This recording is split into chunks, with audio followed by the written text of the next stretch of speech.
Сайн байцгаана уу үзэгчдээ. Алтан аргамж нэвтрүүлгийн энэ удаагийн дугаараа бид Монгол Улс нэгдсэн үндэсний байгууллагын харилцаа хамтын ажиллагаа гэсэн сэдвийг онцолж байна. За энэ сэдвээр ярилцахаар бид гадаад харилцааны яамны олон талт хамтын ажиллагааны газрын захирал мөн Монгол Улсаас нэгдсэн үндэсний байгууллагын дэргэд ажилласан үе үеийн байнгын төлөөлөгч нар мөн нэгдсэн үндэсний байгууллагын төрөлдсөн байгууллагуудад ажилласан элчин сайд нар Монгол Улсын ерөнхийлөгчийн зөвлөх зэрэг зочдыг ураад байгаамаа. Танд энэ өдрийн мэнд хүргэе. Баярлалаа. Өдрийн мэнд хүргэе. За баярлалаа. Тэгэхээр Монгол Улсын хувьд олон улсын хамтын нийгэмлэгийн бүрэн эрхт гишүүн болсноор за нэгдсэн үндэсний байгууллагын системийн байгууллагууд, олон улсын гэрээ хэлэлцээрүүд, олон улсын байгууллагуудад оролцож гадаад бодлогоо өргөжүүлэх юм өргөн боломж нэгдсэн шүү дээ, тийм ээ. Тэгэхээр энэ өнгөрсөн 60 жилийн хугацаанд Монгол Улсын гадаад харилцаа олон талт хамтын ажиллагаа өнөөдөр ер нь ямар түвшинд хүрсэн байна вэ? Цар хүрээг нь тоон үзүүлэлтээр тодорхойч хэлвэл ямар байна вэ өнөөдөр? Монгол Улс нэгдсэн үндэсний байгууллагын гишүүнээр 1961 оны 10 сарын 27-ны өдөр 101 гишүүнээр хийсэн байгаа. За тухайн үед яг эсэж явах үед бол Монгол Улс дипломат харилцаа тогтоосон улс бол маш цөөхөн 10 хэдэн улстай дипломат харилцаа тогтоосон байдаг. За тэгвэл энэ хугацаанд бид нэр өнөөдрийн байдлаар 193 улстай дипломат харилцаа тогтоосон байна. За таны хэлснээр олон талт хамтын ажиллагааны хүрээ маань өргөцсөн олон улсын гэрээ конвенцэд бид нар нэгдэж орох боломж бололцоо маань нэгдсэн. Өнөөдрийн байдлаар бид нар нэг 294 орчим олон улсын гэрээ конвенцэд нэгдэж ороод байгаа. Монгол улс бол олон улсын хамтын ажиллагаанд оролцдог бүрэн эрхтэй субъект тийм ээ. Дэлхийн энэ хамтын ажиллагаа энд оролцдог бүрэн эрхтэй субъект мөн. Тэр утгаараа өөрийнхөө тэр олон улсын хамтын ажиллагаанд оролцох эрхээ хэрэгжүүлэх гол талбар чинь олон улсын байгууллагууд шүү дээ. Хоёр талын харилцаа нэг өөр тийм ээ. Олон талын хамтын ажиллагаа харилцаа гэдэг олон талт харилцаа гэдэг чинь бас нэг өөр төвшин гэдэг юм уу өөр тип ийм харилцаа шүү дээ. Энэ олон улсын байгууллагуудын үйл ажиллагаанд оролцох гэдэг маань өөрөө манай гадаад бодлого, гадаад харилцааны их чухал хоёр дахь ийм чиглэлээ гэж хэлэх ёстой. Энэ олон улсын гэрээ хэлэлцээр олон улсын байгууллагуудад бид нар нэгдэж хамтарч ажилласнараа тийм ээ.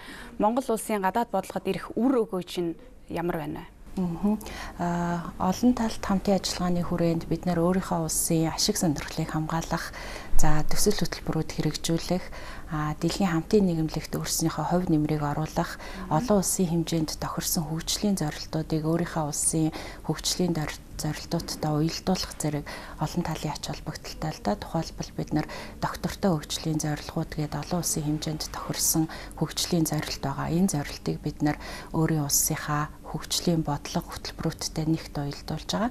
Тухайлбал бид нар алсын хараа 2050 урт хугацааны бодлогын баримт бичгээ бол доктортой хөгжил 2030 энэ бодлогын баримт бичгтээ нэгт уялдуулсан байгаа. Тэгэхээр дэлхийн хэмжээнд тохирсон 17 зорилтыг Монгол улс өөрийнхөө нутаг дэвсгэр дээр хэрэгжүүлнэ.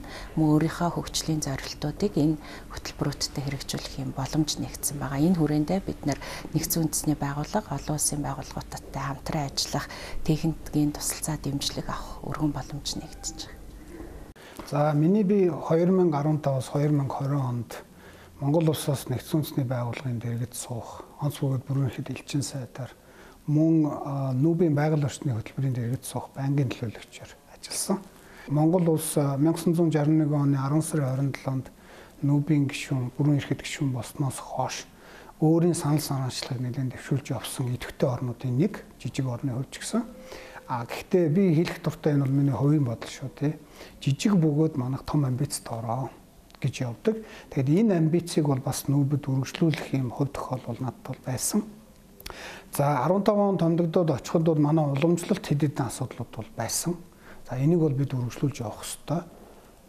Альч үед хинч очсон тэрнийг бол үргэлжлүүлж явах нь амжиггүй.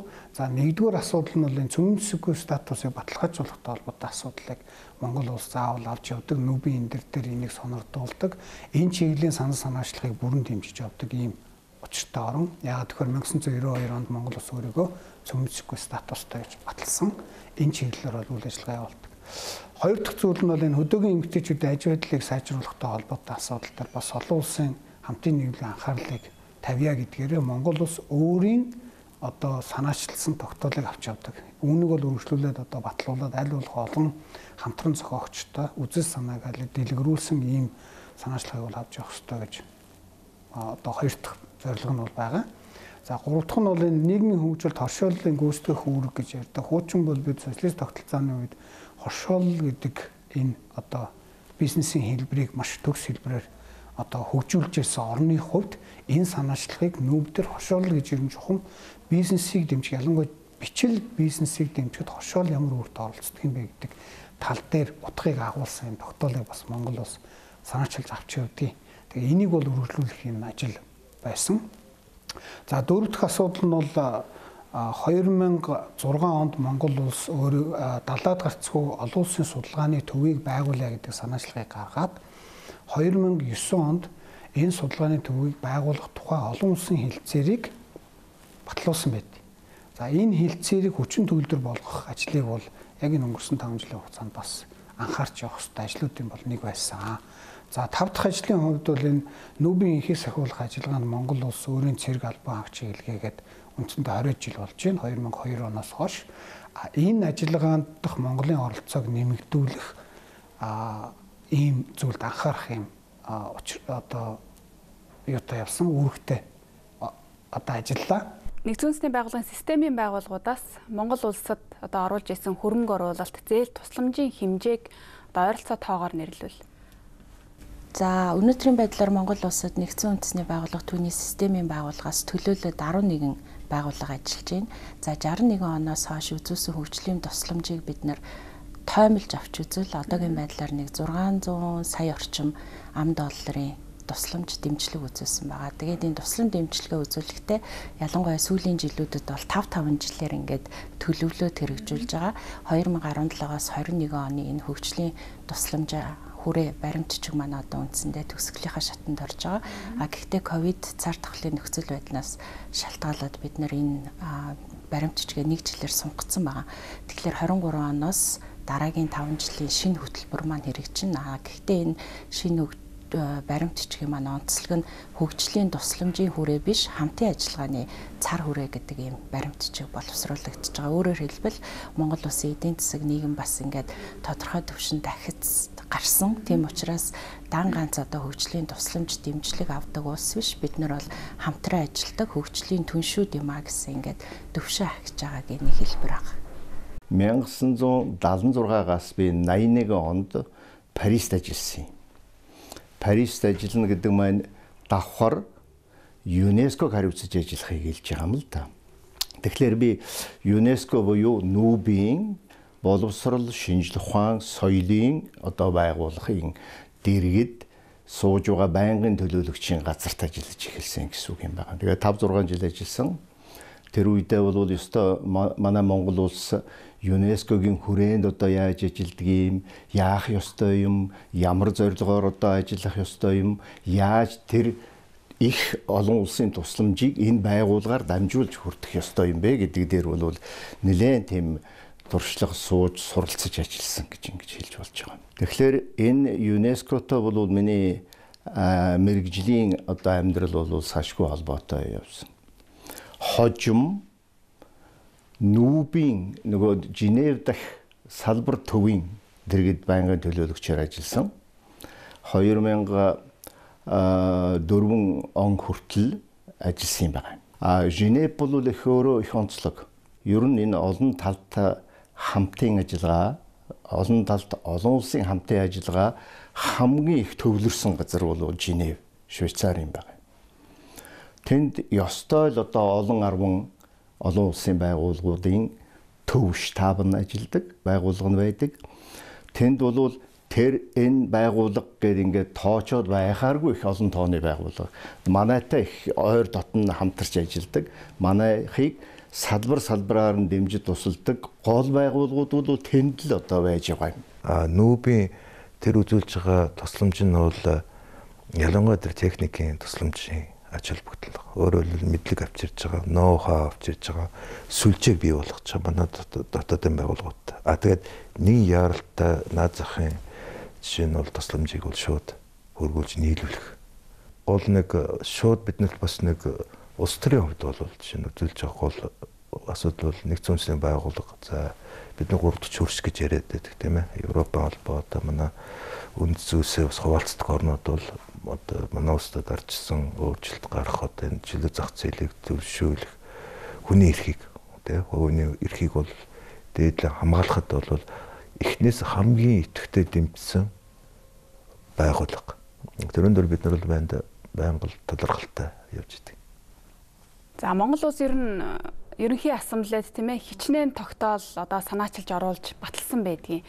Тэр тогтоолуудаас хамгийн их одоо үр өгөөж өгсөн тийм ээ. Олон улс дэлхийн одоо хүн төрөлхтөнд хамгийн их одоо сайнаар эргээр нөлөөлж байгаа тийм тогтоолуудаас та нэрлэж. Монгол улс 1961 онд гишүүнээр эсээд 62 онд анхныхаа тогтоолыг батлуулсан байдаг. Энээс хойш хугацаанд бид нар 20 орчим асуудлаар нийтдээ нэг 90 орчим тогтоолыг Монгол улс дангаараа болон бусад улс орнуудтай хамтран санаачилж ингээ батлуулдаг байгаа. Ер нь бол нэгдсэн үндэсний байгууллагын хүрээнд бол жилийн турш бол 193 орчим багц асуудлыг хэлэлцэж байгаа. Тэгэхээр энэ багц асуудлын дунд бол өөрснийхөө тогтоолыг оруулах, тогтоол санаачлах хэрэгжүүлнэ гэдэг бол бас амар ажил биш л дээ. Тэгэхээр энэ дээр бол манай гадаад харилцааны яам, манай дипломатууд бол маш идэвхтэй ажиллаж ирсний жишээ гэж бид үздэг. Тэгэхээр манайх бол 1 2 ер нь санхүүгийн хорооноос бусд хороодын бол хороонд бол даргалж явсан. Тийм ээ хамгийн сүүлд одоо манай инх цэцэг сайд бол 3 дугаар хороог даргалж ирсэн. Инх сайхан сайд одоо хуулийн хороог бол даргалж ирсэн байгаа. Өмнө нь одоо Эрдэнэ жилийн сайд одоо 1 дугаар хорооны даргаар бас ажиллаж ирсэн. Гол нь бол нэр хүндийн асуудал байгаа. Манай улс бол өөрөөр хэлбэл тэр бусд янз бүрийн эсрэг тэсрэг байр суурьтай орнууд байгаа. Тэр дунд нь бол зуучлалын хамгийн төрийн үүргийг бол гүйцэтгэх учиртай байдаг даргын хувьд. Нөгөөтэйгөр бол Монголын төлөөлөгч нь бол энэ ажлыг бол хийхэд бол хамгийн зохимжтой гэж үзсний үндсэн дээр бол санал хураалтаар явж байгаа. Тэр чинь бол маш юутай өрсөлдөөнтэй явдаг зүйл. Дэлхийн улс орнуудын газар зүйн төр төлөөллүүд Азийн групп, Америкийн, баруун Европын, зүүн Европынх гээд өөрөөрийнхөө бүлэгт багтдаг улсын иргэнийг бол сонгох тийм сонирхолтой байдаг. Тэгэхээр энэ тэр сонгуульд нь бол манайх амжилттай оролцож нөгөөдөөр бол бусад орнуудаар бол тэр дэмжлэгээ хүлээлгүүлж чадсан. Манай даргалж ирсэн үеүүдийн тэр үйл ажиллагаа бол маш сайн өндөрөөр үнэлэгдэж исэн. Олон улсын байгууллагын хүрээнд идэвхтэй үр дүнтэй үйл ажиллагаа явуулж байгаагийн нэг хэлбэр. Өөрөөр хэлбэл Монголыг тухайн гэдэг юм уу тодорхой салбар тодорхой асуудал чиглэлүүдээр Монголыг хүлээн зөвшөөрч байна л гэсэн тэрний л илрэл. Түүнээс бас даргал болох хүслийн тухайн асуудал биш шүү дээ энэ чинь. Олон улсын хамтын нийгэмлэгийн бас яг гайгүй сайн гишүүн байна гэдгийг үнэлж байгаагийн нэг тодтой илрэл ингэж гарч байгаа юм. За Монгол улс 1990-ад онд арчилсан тогтолцоороо шилжих үе бол Монголын ард түмний хувьд бол бас хүнд хэцүү цаг үе байсан тийм. Энэ үед нэгдсэн үндэсний байгууллагаас нэгдсэн үндэсний байгууллагын төрөлцсөн байгууллагуудаас одоо Монгол улсын хөгжилд оруулсан хувь нэмрийг та үнэлж хэлвэл ямар байна?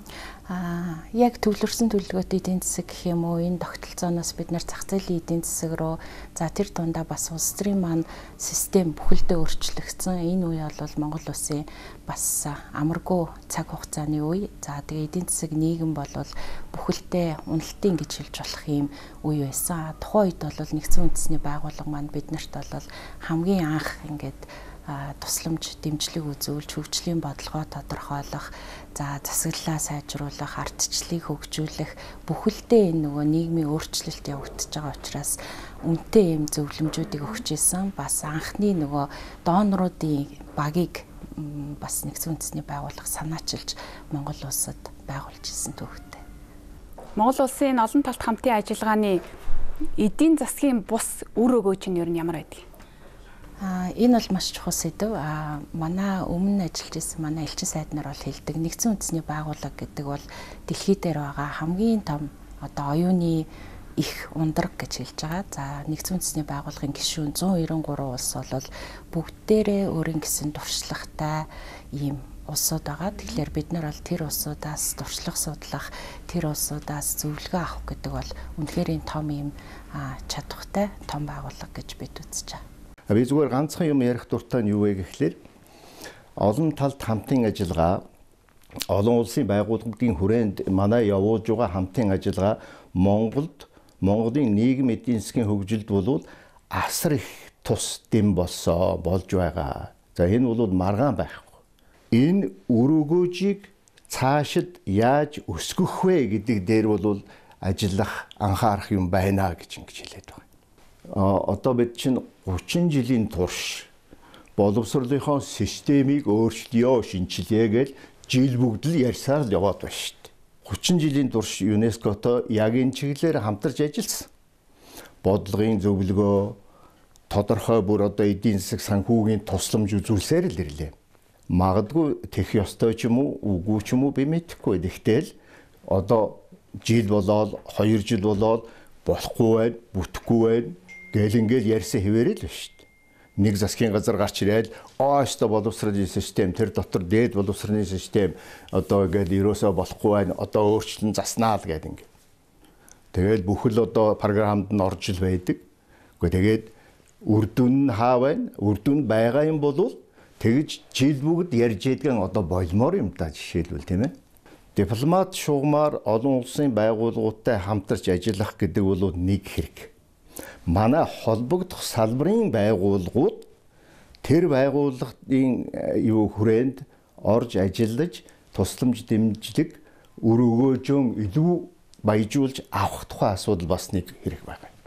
Тэгээ би бол ярьдаг юм л да. Манай төрийн гадаад харилцаа дипломат албанаас гадна албаны одоо төрийн гадаад харилцаа гадаад яамны шугамар явж байгаагаас гадна манай салбарын гадаад харилцаа тогтвортой, залгамж чанартай, үр ашигтай ажиллах явдал энэ дээр бол анхаарах зүйл байна л гэж би хэлдэг. Боловсрол шинжилгээ ухааны чиглэлээр, соёлын одоо салбарын одоо чиглэлээр ЮНЕСКОгийн хүрээнд ажиллана гэдэг бол зөвхөн тэр байгууллагаас хүртэж байгаа туслан дэмжлэгийн тухай асуудал биш. Тэр олон улсын хамтын ажиллагаа тэнд төвлөрч байгаа гэдэг утгаар бол тэрүүнд оролцож байгаа гэдэг утгаараа бол энэ маань Монголын талын хувьд гэх юм бол асар их ач холбогдолтой байдал л дээ. Өөрөөр хэлбэл олон улсын хэмжээнд дэлхийн хэмжээнд яг энэ салбарын олон улсын хамтын ажиллагаа яаж явж байна вэ? Ямар ахиц ололт байна вэ? Бид юуг нь сурах ёстой юм, юуг нь олж авах ёстой юм гэдгийг зөвхөн тэр байгууллагатай хамтарч ажиллаад тэр байгууллагын хүрээнд бусад улсуудтай хамтарч ажилласнаар бол бидэнд юу явах ёстой ч дээрх ёстой. За хүний эрх гээл ингээл хүний эрхийн зөвлөлд орж ажиллах бол нэг хэрэг. Хүний эрхийн асуудлаар олон улсын хамтын ажиллагаанд оролцож ажиллах бол бас нэг хэрэг.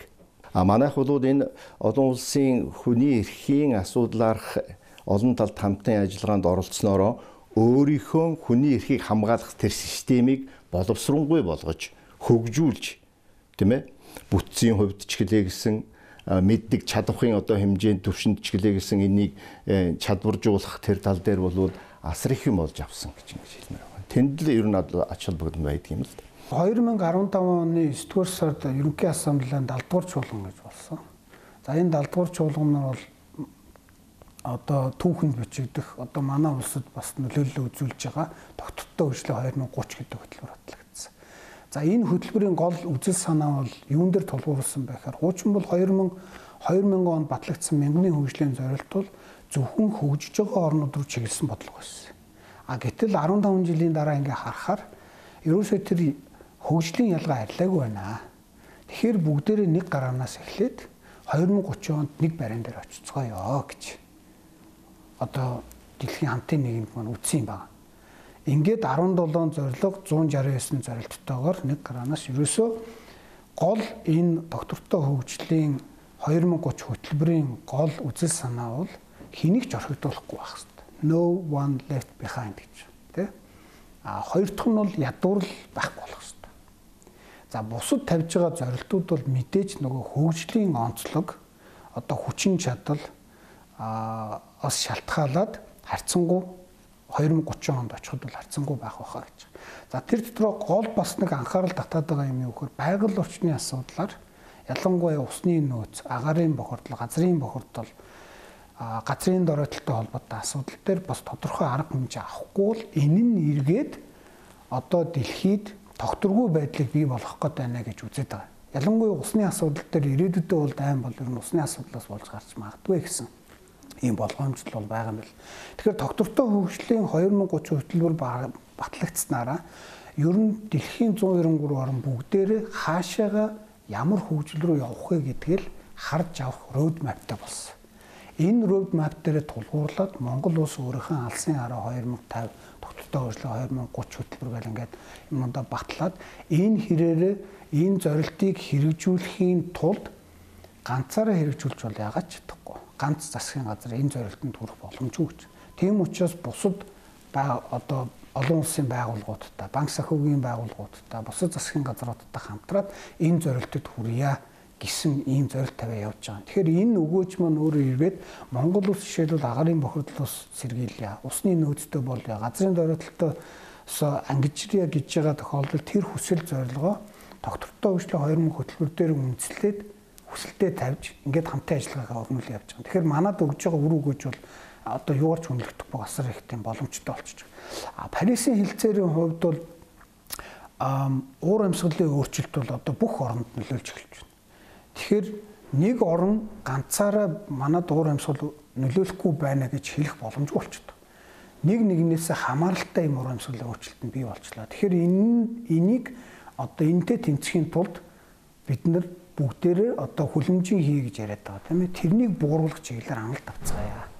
Өөрөөсөө чиглэлээрээ чадах хийнэгээрээ 2030 он хүртэл дэлхийн дулаарлыг 1.5-аас 2 градусд буулгая гэдэг юм зорилтыг тавиад явж. Тэгэхээр Монгол улс шиг ч гэсэндээ бас та бүд мэдж байгаа байгалийн тогтцол сул их эмзэг. Тийм ээ. Одоо бол баг үндсэндээ цөлжит нэлээ явагдаж байгаа. За ОМОд бол ерөөсөн манай газар нутгийн 7-8% гэд ингээ бодохоор Монгол улсын хувьд бол уур амьсгалын өөрчлөлтийн энэ одоо эргэцүүн баримт бол маш чухал. Энэ одоо тулгамж байгаа асуудлуудтайгаа тэмцэхэд маш чухал юм баримтж болж байгаа. Монголын талаас одоо санаачилсан тогтоолоо батлуулах ч гэдэг юм уу те санаачилгууд дээрээ дэмжлэг авч гэдэг юм уу энэ тал дээр бас олон талт хамтын ажиллагааны улс төрийн те дипломат чиглэлээрээ бас дэмжлэг авдаг уу? Өөрөө өгөөж энэ талаар бол ирж байгаа хас тий. Тийм нэгдсэн үндэсний байгууллагын тогтоолууд бол та ингээд харуул бас ихэнх тогтоолууд санал хураалтаар батлагддаг. Тэгэхээр 193 улс маань бас тодорхой асуудлуудаар санал нэгдэхгүй, санал зөрөлдөөнтэй байна гэсэн үг. За тэгэхэд Монгол улсын батлуулдаг энэ 5 тогтоол сүүлийн жилүүдэд батлуулж байгаа 5 тогтоол бол дандаа нийтийн зөвшөлтслөөр батлагдж байгаа. Өөрөөр хэлбэл энэ тогтоол дээр 193 улс маань ямар нэгэн санал зөрөлдөөн үүсэхгүй бүх улсуудын ашиг сонирхол нийцэж байна гэсэн үг. Тухайлбал нийгмийн хөгжил, торшооллын гүйцэтгэх үүрэг, хөдөөгийн охид эмэгтэйчүүдийн аж байдлыг сайжруулах зэрэг тогтоолын хүрээнд бид нар бас тодорхой төсөл хөтөлбөрүүдийг Монгол улсад хэрэгжүүлсэн байгаа. Хөдөөгийн охид эмэгтэйчүүдийн эрүүл мэндийг сайжруулах, боловсролын асуудлыг дээшлүүлэх зэрэг төсөл хөтөлбөрүүд бол энэ тогтоолын дагуу хэрэгжиж явж байгаа. Тэгэхээр бид нар бас тодорхой үр дүн гарч байна л гэж үзэж байна. Зарчим бол юу вэ гэхээр зөвхөн өөрийн эрх ашигыг тулгуурлахын зэрэгцээгээр бусдын эрх ашигыг харгалзаж үзэх тухай асуудал. Дэлхийн нийтийн одоо эрх ашиг гэж нэг юм байна да.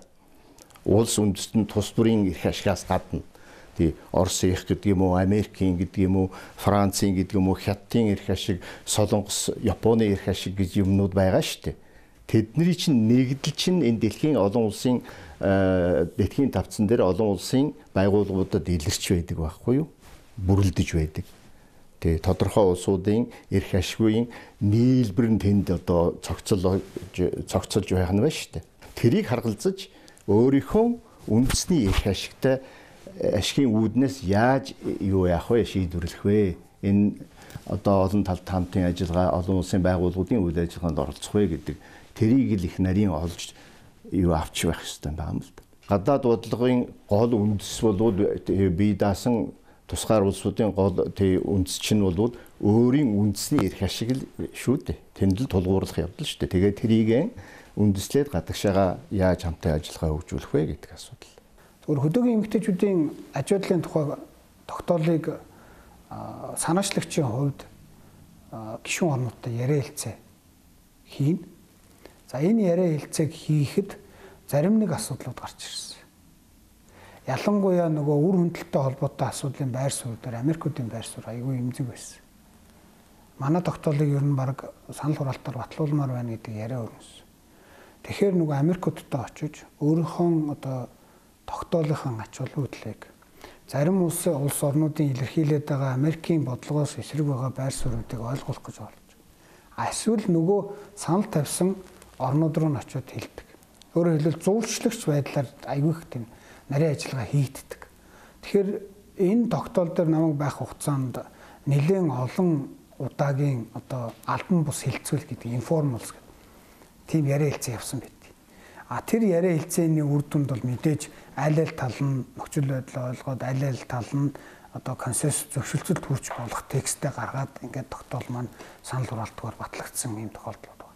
Тэгэхээр энд юу ажиглаж байна вөхөр улс болгонтой очиод ялангуяа улс болгоны экспертүүдтэй маш сайн ажиллах хэрэгтэй. Тэр хүндээ өөрийнхөө тогтоолын үзэл санаа тэр дотор орж байгаа текстүүд одоо бичвэрүүдийг ямар учиртай яагаад оруулах гэдэг юм гэдэг юм аюулсан ойлгуулах тэр яриа хэлцээг албан бусаар хийх л ийм л юмнууд бас сайн явагддаг. Ерөнхий ассамблеийн тогтоолууд ерөнхийдөө нэг 2-оос зарим нь жил болгон батлагддаг. Зарим нь бол 2 жилд нэг батлагддаг. Өөрөөр хэлбэл 2 жилийн хугацаанд тогтоолыг хэрэгжүүлэхэд ямар одоо үр дүн гарав, ахиц гарвэ гэдгийг шинжилж хийгээд байгаа. Тэрнээс биш зүгээр нэг байгаа текстээ ингээд батлуулаад байдаг биш. 2 жилийн хугацаанд одоо батлуулсны дараа Монгол улсын хувьд ч юм уу өөр тэр тогтоолыг дэмжсэн өөр орны хувьд тэр тогтоолыг хэрэгжүүлэхтэй холбогдуулаад дотооддоо ямар үйл ажиллагаанууд явуулсан, ямар амжилттай болсон, ямар амжилтгүй байсан, юу хэрэгтэй байгаад байгаа гэдэг юм шинжиллийн апдейтүүдийг аваад тэгээд дараагийнхаа тэрийг тусгаад цааш нь өргөжлүүлээ батлуулаа явуулдаг. Монгол улсын хувьд бол олон улсын хамтын нийгэмлэгээс байнга тусламж дэмжлэг тийм ээ ийм зүйл авдаг биш. Өөрөө бас олон улсын хамтын нийгэмлэгтээ хувь нэмэр оруулдаг улс шүү дээ. Тоцтгож хэлвэл Монгол улсын олон улсын хамтын нийгэмлэгт оруулсан хамгийн гол хамгийн чухал хувь нэмрийг та аль нь гэж үздэг вэ? Инхийг сахиулах ажиллагааг бол манай хүмүүс маш сайн мэддэг. Инхийг сахиулах ажиллагаанд оруулж байгаа Монгол улсын хувь нэмрийг бол Нэгдсэн үндэсний байгууллагын удирдлагын зүгээс бүх төвшөнд бол байнга илэрхийлж, талархал илэрхийлж ирсэн. Монгол улс бол өнөөдөр инхийг сахиулах ажиллагаанд үүрэг гүйцэтгэж байгаа шилдэг 25 улсын нэг болоод байна. Тэгэхээр Монгол улсын цэрэг дайчид маань бол бас тэргүүлэх хийгнээд ингээд үлгэр жишээчээр ажиллаж байгаа. Мөн ардчлалыг хөгжүүлэх асуудлаар Монгол улсын хувь нэмрийг бол Нэгдсэн үндэсний байгууллагын төвшөнд бол маш их дэмжиж ажилладаг. Тухайлбал Аз намхан далайн бүстэй бол Монгол улсаас ардчлалыг хөгжүүлэх, хүний эрхийг хөгжүүлэх чиглэлээр нэлээд идэвхтэй ажиллаж байна гэж ярьдаг. Түрүүнд дурдсан далаад гарцгаа хөгжиж байгаа орнуудын асуудал бол бас манай онцлог хувь нэмрийн нэг. Миний би 2012 он 15 оны хооронд Монгол Улсаас Нэгдсэн үндэсний байгууллагын дэргэд суугаа байнгын төлөөлөгч элчин сайдаар ажиллаад ирсэн. Тэр 12 онд бол ер нь дэлхийд даяар бол бас томоохон үйл явдлууд болж исэн. Ялангуяа Нэгдсэн үндэсний байгууллага бол дэлхийн одоо доктортой хөгжлийн зорилтууд за мөн аюулгүй байдлыг бол хангах асуудлуудаар томоохон яриа хэлцээ нүүбийн хүрээнд бол явагдсан. Намайг очиод ерөөсөө удаагүй байхдаа бол Монгол улс бол дэлхийн Нэгдсэн үндэсний байгууллагын аюулгүй зөвлөлийн байнгын 5 гишүүнтэй бол Монгол улсын цөмийн дэвсгээс ангид байх статусыг баталгаажуулах параллел одоо байнгын 5 гишүүн улс бол Монгол улсын энэ статусыг хүндэтгсэн одоо мэдээлэлд бол гар үсэг зурсан байгаа. Тэр арга хэмжээнд бид нэр энэ арга хэмжээ бол ямар ач холбогдолтой гэхээр бол Монгол улсын одоо цөмийн дэвсгээс ангид байх энэ эрх зүйн байдлын бол дэлхийн томоохон цөмийн дэвсгтэй хамгийн том 5 улс нь бол хүндэтгэж энэ статусыг зөрчих үйл ажиллагаанд альва одоо дэм төхөн бол үзүүлэхгүй баг. Монгол улсын энэ өөрийн энэ шийдвэрийг бол сайжин тэмдэглэж байсан одоо маш чухал одоо манай улсын хувьд бол бас чухал шийдвэр гарч ирсэн юм аа. За энхийг сахиулах ажиллагаатай холбогдуулаад ярихад Монгол улсын зэвсэг түвшний албан хаагчид, цэргийн албан хаагчид бол энхийг сахиулах үйл ажиллагаанд 2002 оноос хойш оролцож байсан. За намайг үүрэгт ажилдаа орох үед бол цагдаагийн албан хаагчдыг энхийг сахиулах ажиллагаанд илгээе гэдэг асуудал яригдж байсан. За энийг үргэлжлүүлээд 2016-2017 онд Нүүбийн цагдаагийн албаны одоо үнэлгээний багийг Монголд 2 удаа илгээсэн. За энэ 2 удаагийн илгээлтээр Монголын 100 гаруй цагдаагийн албан хаагч сонгон шалгуулалтанд ороод нийт дүнгээр 40 орчим цагдаагийн албан хаагч энэ сонгон шалгуулалтанд тэнцсэн. За ингээд тэнцсэн эхний албан хаагчдаас 4 албан хаагч 2017 онд анх удаага Нүүбийн энхийг сахиулах ажиллагаанд илгээсэн. Цагдаагийн албан хаагчдын илгээж байгаа онцлог нь зэвсэг түвшний албан хаагчдыг илгээж байгаас арай онцлогтой байна. Онцлог нь юу гэхээр цагдаагийн албан хаагчид нийгмийн хэв журмыг сахиулах, гэмт хэргийг мөрдөн шалгах ажиллагаатай холбоотой үүргийг гүйцэтгэдэг. Өөрөөр хэлбэл нутаг оронд одоо яг гудамжинд манай одоо цагдаагийн албан хаагчид үүрэг гүйцэтгэх шиг тийм үүргийг энхийг сахиулах ажиллагаан дотор гүйцэтгэнэ гэсэн. Тэгэхээр ямар их туршлагыг манай цагдаагийн албан хаагчид өөрсдөө бас хоригдлуулж авч байгаа вэ гэдэг нь бол нэг ийм тод илэрэл болж байгаа. Үүнээс хойш цагдаагийн албан хаагчдыг бол илгээгээд явж байгаа. Одоо нэг 40 орчим давхарцсантай 40 орчим цагдаагийн албан хаагчид бол Нүүбийн энхийг сахиулах ажиллагаанд үүрэг гүйцэтгэж байж байгаа. Энхийг сахиулахад яагаад Монгол улс цэргээ илгээгээд яагаад цагдаагийн албан хаагчтай илгээгээд байгаа юм бэ гэхээр за нэгдүгürt дэлхийн ертөнц гэдэг бол хавтгай болсон. Монголоос хамаарахгүйгээр дэлхийн өнцөг болон бүрд янз бүрийн асуудал болж байгаа. Энэ асуудлыг дэлхийд энх тайвныг тогтоох үйл хэрэгт Монгол улс оролцсон гэдэг нь бол өөрөө Нүүбийн 193 орны хамт хүлээсэн үүргээ биелүүлж байгаа л ажил. Тэр үрээнд л хийж байгаа ажил.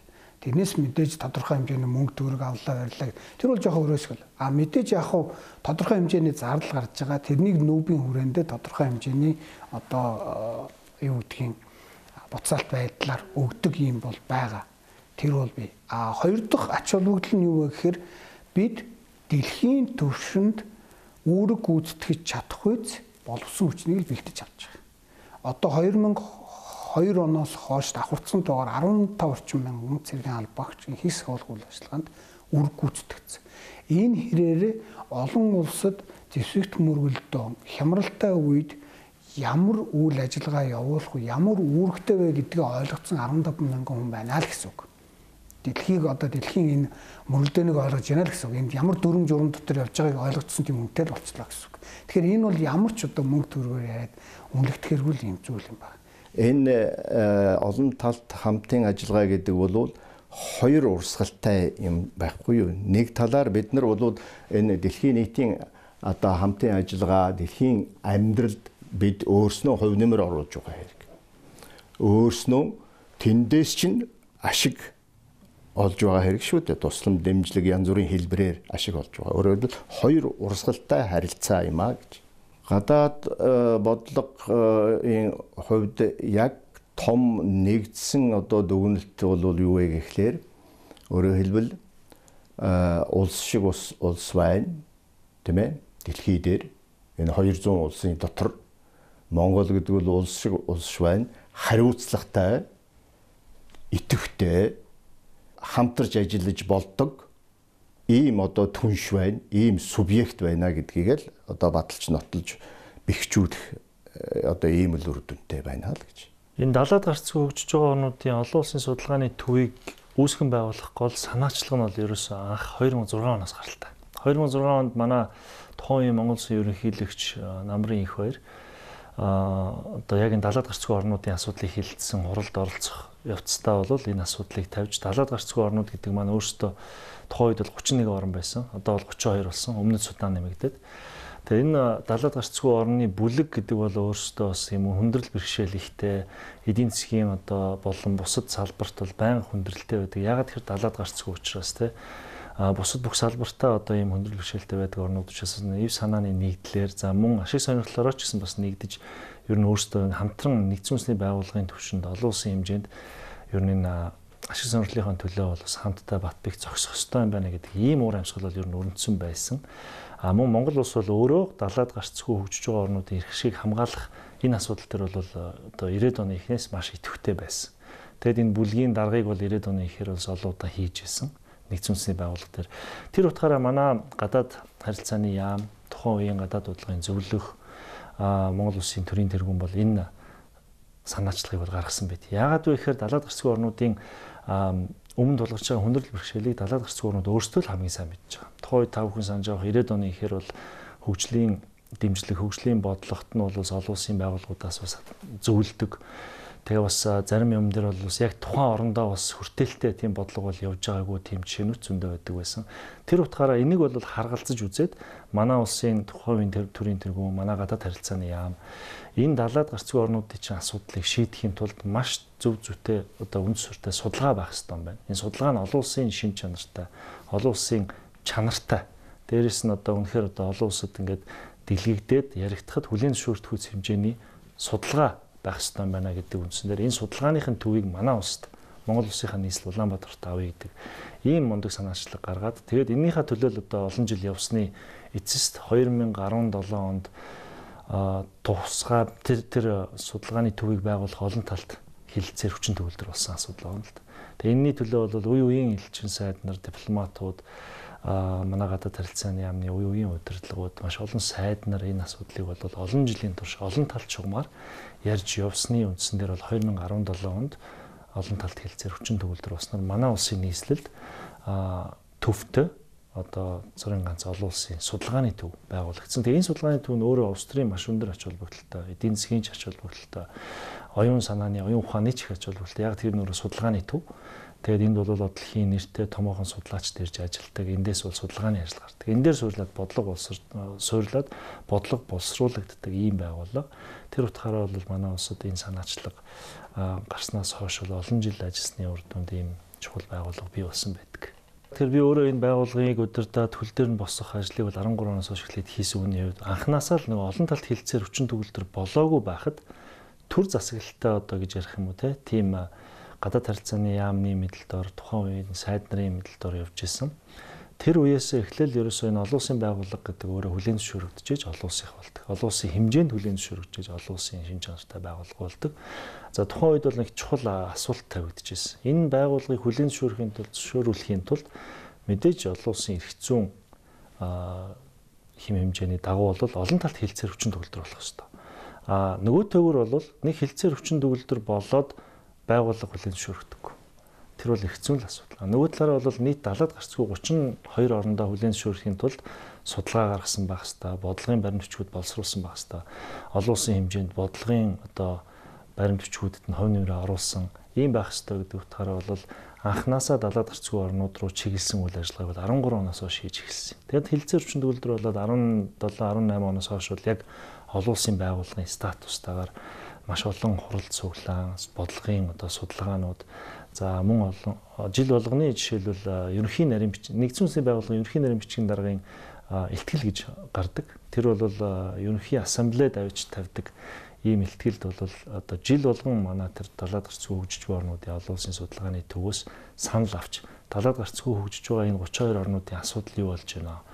Хөгжлийн хувьд ямар юмнуудыг одоо урагшлуулах ёстой вэ гэдэг дээр хүртэл одоо энэ судалгааны төвөөс байнга санал асууж явдаг байсан болохоор энэ байгууллага нь өөрөө зөвхөн олон улсын хэмжээнд гишүүн орнууд дотроо биш нүүбийн хэмжээнд бол одоо үнэхээр ач холбогдолтой хийх ёстой ажлаа хийж гүйцэтгээд хүлээн зөвшөөрөгдсөн байгууллага болсон гэдэг хэлэхэд бол их бахархалтай байд юм би бол. Монгол улс нэгдсэн үндэсний байгууллагын чуулганд жил бүр өндөр дээд түвшинд оролцдог тийм ээ.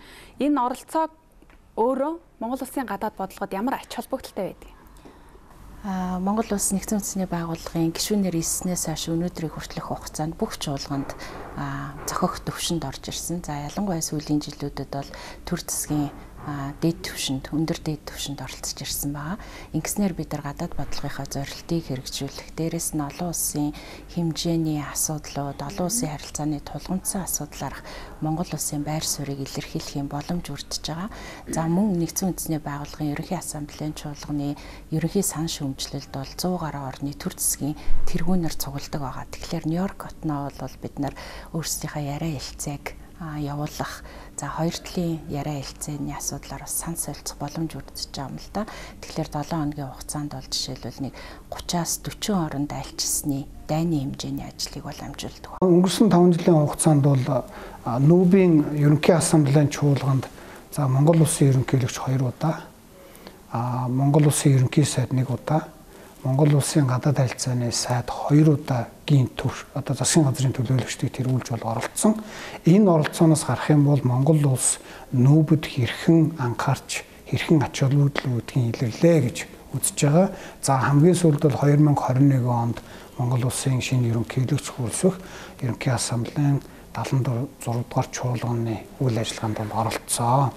Ялангуяа энэ 60 жилийн ойг тэмдэглэж байгаа энэ ойн жил тэгж очиж ажиллана гэдэг бол маш зөв оновчтой. Гэхдээ заавал одоо жил бүгд ерөнхий чуулганы ассамблеэд ерөнхийлөгч юм уу ерөнхий сайд орж явах ёстой гэсэн үг огт биш байхгүй юу? Ямар асуудал байна вэ тухайн үед тэрүүнд ямар хэмжээнд ач холбогдол өгөх ёстой юм бэ гэдгийн илрэл байхгүй юу? Тийм ийм хэмжээнд очин оролцоно гэдэг бол нүүб чинь бол засгийн газар хоорондын байгууллага шүү дээ. Төр хоорондын байгууллага. Тийм учраас төрийн тэргүүн, засгийн тэргүүн, гадаад харилцаа эрхэлсэн сайд, гадаад харилцааны удирдах улсууд бол ер нь бол байнга оролцож байх ёстой, байнга оролцож ирсэн. Тэгвэл тухайн жил ямар асуудлуудад онцгой анхаарч байна вэ? Дэлхийн хамтын нийгэмлэг тэрэнд Монгол улсын оролцоо ямар юм бэ гэдэг утгаар л ямар төвшөнд оролцох вэ гэдгийг бид өөрснөө шийдээд ингээл явж хэл байдаг л эдэлтэй. Монгол улсад тулгараад байгаа ямар асуудал байгаа? Тэрийг би түрүү хэлсэн ганц улс ерөөсөө асуудлыг шийдэж болохоо болчлоо. Энэ бүх асуудал чинь харилцан хамааралтай болчихжээ.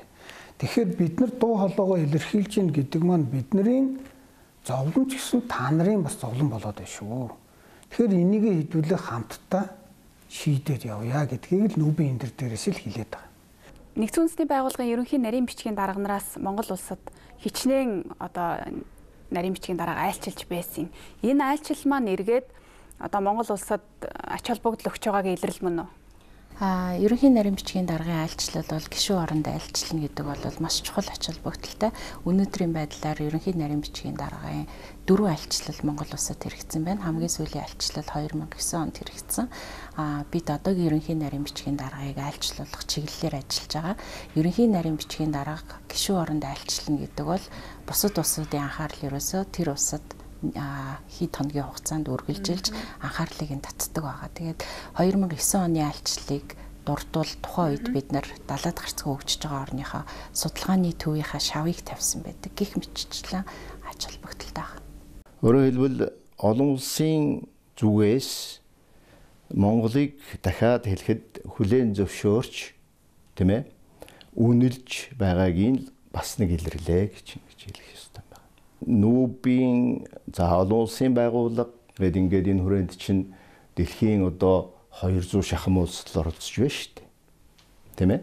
200 шахам тэр улсын дотор Монгол гэж бас хөөрхөн айтайхан ажилтай сүрхий бас нэг ийм үндэстэн улс одоо байна гэдгийг л бас л хүлээн зөвшөөрч байгаагийн өөр нэг илрэл гэж түрүүний нөгөө нэг янз бүрийн дарга марга хурлын дарга болж л одоо сонгогдоод байна гэдгийг чинь өөр нэг илрэл нь болохоор тэр байгууллагын удирдлага тэр байгууллагын дарга нар одоо ерөнхий захирал нь байна уу юу ерөнхий нарийн бичгийн дарга гэж хэлнэ үү тэр улсууд манайд ирнэ гэдэг чинь хоёр талын олон талт тэр хамтын ажиллагааг үнэлж тийм ээ тэрийг цааш нь хөгжүүлэх нь зүйтэй гэж дэмжиж явж байгаагийн л одоо юу шүү дээ үр дүн илрэл. За одоо бол дэлхийн ертөнц маш хурдтай өөрчлөгдөж, шинжлэгдэж, одоо галбаачлагдж байна шүү дээ. Тэгэхээр энэ одоо цаг үеийг дагаад Монгол улсын олон талт хамтын ажиллагаатай хэрэгжүүлж байгаа манай харилцаанд бас одоо ямар өөрчлөлт шинжилэл гарч байна? Олон улсын хамтын нийгэмлэг тэр дундаа олон талт хамтын ажиллагаа бол сүүлийн жилүүдэд илүү чухал болж байна гэж олон улсын харилцаа судлаачид бол дүгнж байгаа. Тухайлбал COVID-19 цар тахлын үед энэ одоо ач холбогдол улам бүр ил тод харагдаж байна л да. Жишээлбэл дархлаажуулалтын асуудал гэдэг бол улс орон бүрийн өмнө тулгамдсан асуудал болсон. Тэгэхэд нэгдсэн үндэсний байгууллага түүний системийн байгууллагууд манлайлаад COVAX гэдэг хөтөлбөрийг бий болгосон. Энэ хүрээнд одоо хөгжиж байгаа жижиг дунд орлоготой ядуу буурай вакцины авч чадахгүйсэн улс орнууд маань вакциныг дэвшүүртэмжтэй авах зэрэг асуудлыг болоо шийдвэрсэн. Тэгэхээр олон талт хамтын ажиллагаа маань илүү л өргөн хүрээтэй, илүү чухал болж байна. Магадгүй дэлхийн 2 дугаар дайнаас хойш олон талт хамтын ажиллагаа буцаад яг одоогийн түвшиндөө олон талт хамтын ажиллагаа илүү чухал болж байна гэдгийг бол бид харж байгаа. Энэ хүрээнд Монгол улсын олон талт хамтын ажиллагаа ч гэсэн одоо шин сорилтуудыг даваад илүү өргөжих ёстой гэж бид үзэж байгаа. Хамгийн сүүлд 2020 онд одоо сая шинээр өдрөн сонгогдсон шинэ ерөнхий нарийн бичгийн дарга нэг 4 чиглэлээр ер нь дэлхийн хандлага яваад байна шүү гэж. Нэгдүгээр асуудал нь энэ геополитикийн хурцтмал асуудлууд чинь намжихгүй байна. Байнга л гараад байна. Энэ хурцтмал асуудлууд чинь. Дээрээс нь энэ террорист хадлагууд чинь улам ихсээд байна. Тэгэхээр энэ дээр энэ аюул олон улсын инхтэн аюулгүй байдал занал хийлээд байна. Энэ дээр гишүүн орнууд та нар анхаарч өгөөч. Хоёр дахь нь болохоор энэ уур амьсгалын өөрчлөлт. Уур амьсгалын өөрчлөлтийн хямралч нь ерөөсөө нэг хүнээс хамаархаа болчихлоо. Бүгдэд очиж нөлөөлдөг болчихлоо. Тэгэхээр энэ дээр цогцтой шийдвэртэй арга хэмжээ хийхгүй болохгүй нэ гэдэгс. Гурав дахь дээр нь болохоор энэ цахим аюулгүй байдлын ертөнц чинь хяналтаас гараа явчлаа. Энэ чиглэл дээр улс орнууд нийлж ягаад олон улсын хамтын нийлж ягаад дөрвтэй арга хэмжээ авахгүй бол энэ цахим аюулгүй байдал чинь ерөөсөө цаашдаа явж хүний эрхийн асуудал болоо явчлаа. Энэ дээр та нар юм хийгээч. Бид нар ч гэсэндээ юм хийя гэд. Гурав дахь нь юм. Дөрөв дэх нь энэ өснө нэмэгдэж буй үйл итгэлцэлийг багасгах хэрэгтэй байна. Өөрөөр хэлбэл нүүбийн гишүүн орнууд хоорондоо бие биендээ итгэдэг харилцан итгэлцэлтэй байж ч аливаа асуудлыг шийдъя. Гэтэл энэ итгэлцэл чинь хоорондоо итгэх итгэлцэл маань багасаад байна. Энэ дээр та бүгд маань эргээд анхаараач. Би ерөнхий нарийн даргын хөвч гэсэндээ энэ дээр анхаарад аль болох итгэлцлийг бий болгох үүднээс олон нуурлыг олон нөхөн байгуулдаг харилцан бие биендээ саналаа солилцдог ийм платформ бол нүүбчин хэвээрээ байгаа шүү гэдгийг л хэлээд байна. Тэгэхээр чиг хандлага хаашаа яваад байна вөхөр ерөөсөө геополитик байдал харагдаж байна. За цахим ертөнцийн аюулгүй байдал харагдаж байна. Уур амьсгалын өөрчлөлт харагдаж байна. За дээрэс нь мэдээж түрүүний хэлсэн үйл итгэлсэл байгүй ерөөсөө траст байхгүй болчиход байна. Тэгэхээр энэ дээр нэг бие биендээ нэг итгэж харилцан итгэлцлийг бий болгох тал дээр дөрвтэй ажил хийгээч л гэдэг. За бид ирээдүйн хамтын ажиллагаанда ямар одоо шин зорилтууд тавьж байна? Хөгжлийн хамтын ажиллагааныхаа баримт жижигийг бид боловсруулж байгаа. 5 жилийнхаа тэргүүлэх зорилтуудыг яг тогтохоор ажиллаж байна. Тэгэхээр 23-аас 28 онд хэрэгжүүлэх энэ баримт жижиг дээрээ бид нар яг ямар салбарыг тэргүүлэх зорилт гэж үзэх вэ гэдгээ тодорхойлохоор манай холбогдох яамдын холбогдох мэргэжилтнүүд ажиллаж байгаа. Тэгэхээр ядуурлыг бууруулах, эдийн засгаас сэргээх, байгаль орчны доктортой байдлыг хөгжүүлэх, уур амьсгалын өөрчлөлттэй бид хэрхэн тэмцэх вэ? Цөлжилтөө хэрхэн бууруулах вэ? Газрын зориутлаа яаж багасгах вэ? Зэрэг асуудлаар бол бид нар илүү идэвхтэй ажиллах шаардлагатай гэж үзэж байна. Одоо бол улам бүр энэ дэлхийн нийтийн чанартай ийм асуудлуудын тоо хэмжээ, эрсдэл, элдв янзын юм нь одоо ингээд асар хурдан өссөн, нэмэгдсэн нөхцөлд бол энэ олон талт хамтын ажиллагаагаа улам бид идэвхтэй явуулахаас өөр гарц байхгүй. Ганц улсууд өөрсдийнхөө эрх ашигын үүднээс асуудлыг дэлхийн нийтийн шин чанартай асуудлуудыг шийдвэрлэх бололцоогүй болчихсон ийм үе. За бидний урилгыг хүлээн авсан зочин танд маш их баярлалаа. За баярлалаа. Үзэгчдээ Алтан аргамч нэвтрүүлгийн энэ удаагийн дугаараар бид Монгол улсын нэгдсэн үндэсний байгууллагатай харилцаа хамтын ажиллагаа гэсэн сэдвийг онцоллоо. Бидний энэ дугаарт гадаад харилцааны яамны олон талт хамтын ажиллагааны газрын захирал мөн Монгол улсаас нэгдсэн үндэсний байгууллагад улс орноо төлөөлж ажиллаж байсан үе үеийн байнгын төлөөлөгч нар, нэгдсэн үндэсний байгууллагын төрөлцсөн байгууллагуудад ажиллаж байсан элчин сайд, Монгол улсын ерөнхийлөгчийн зөвлөх зэрэг олон талын зочдыг бид урьж оролцууллаа. Бидний нэвтрүүлэгтээ хамт байгаа үзэгчид та бүхэндээ баярлалаа.